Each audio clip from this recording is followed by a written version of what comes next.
Harvey Weiss, who I'm sure a lot of you know, approached me about a film, and funny enough, he didn't have a he didn't have a particular film in mind. I mean, this was coming off of Arctic Fire.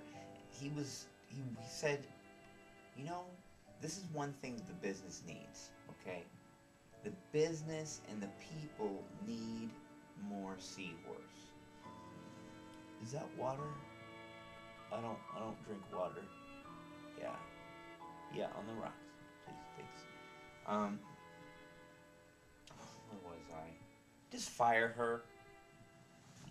Anyway, he approaches me in regards to a project or a film, and as luck would have it, I'm in the middle of.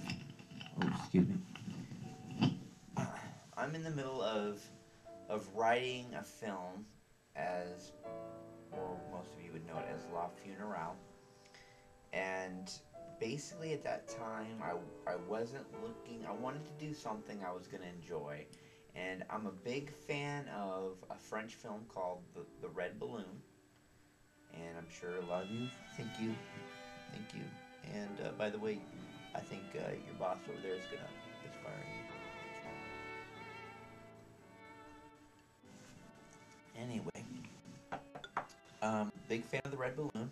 A lot of people, big film over in France. And I said, you know what? Here's a film so simple. I mean, broken down to its most basic fundamentals. It's a boy and a red balloon. I mean, seriously. Try writing a film about a boy and a red balloon and make it 2 hours long. You're like, boring, right? Not, actually, no. I mean, the way the guy filmed it was brilliant.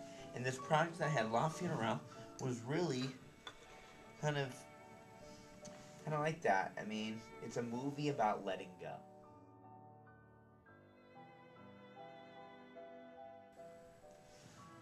Harvey Weiss, he says, seahorse. Do me a favor, do this for me. So, I show him this script, and it blows his mind. Literally, he tells me, he says,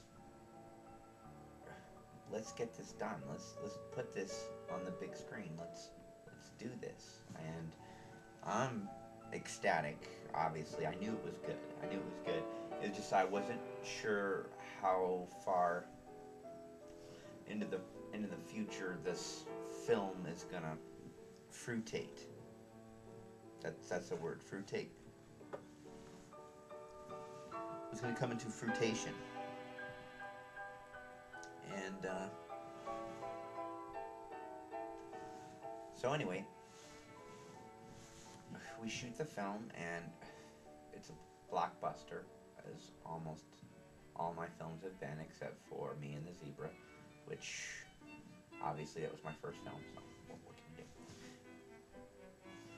Anyway, we're like, where are we going to come up with the money? Because we wanted to do it on location. We wanted to shoot this film in France. Obviously, it's a French film. What am I going to shoot it in Papillion, Nebraska? Probably not. So, Birdman approaches me in regards to the film. He knew I was working on it. He knew Harvey Weiss wanted to be a part of it, co-produce it. But where's the rest of the money coming from? Birdman.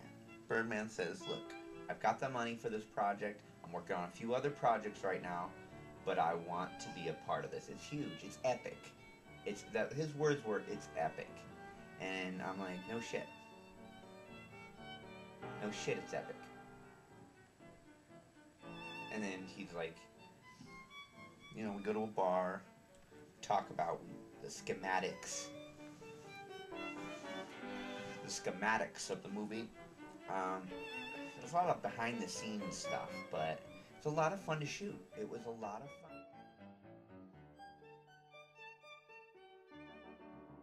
fun. The people in France, they love us, number one. Birdman and Seahorse are household names over there. Just like over here, not much has changed. Not much changes with Miles, because that's the great thing about movies. Movies are like the wind. It's everywhere, you know? And if you can blow a good gust of wind that's gonna blow some hair and mess up some hair around the world, you know you've got a good film. You've done something brilliant, you know, something that's timeless. You know, when I'm dead, there's gonna still be wind, and that's basically the wind I'm blowing is hopefully a wind that will carry for the years. I mean,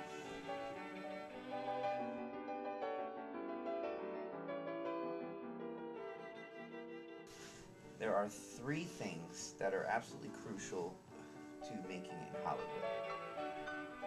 Anybody who's anybody knows this. I mean, it's just fact. Um, the first one, I would say, keep your enemies close. Okay? Trust me, and 90% of them are enemies. I mean, 90% of the people are out there and they're looking at you and they're like, what am I going to get out of you, and how soon can I get rid of you once I get it? I mean, that's how it is. So keep them close, because those are the people that are going to make it to the top. But the key is throw them away before they throw you away. Get rid of the excess baggage, because guess what? When you're at the top, there's not much room. If you look at a mountain, it comes to a peak, a point.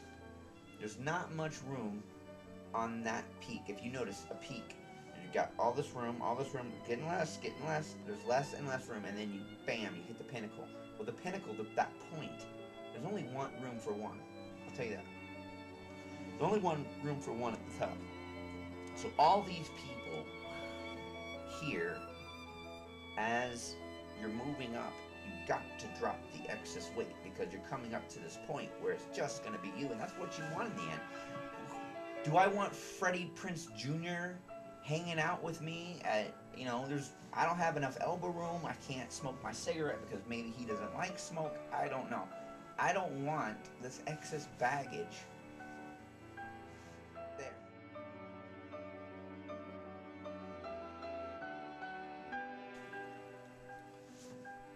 Number 2. Wear Velcro pants. And what I mean by that, I'm just saying is, be prepared to do some favors, okay? Because, and don't burn your bridges. When you lose them, just, you know, don't answer calls, whatever. But be prepared to do some favors. Because, I mean, Hollywood's a community, and, you know, I scratch your back, you scratch my back, I do your back, or whatever. Anyway, and, I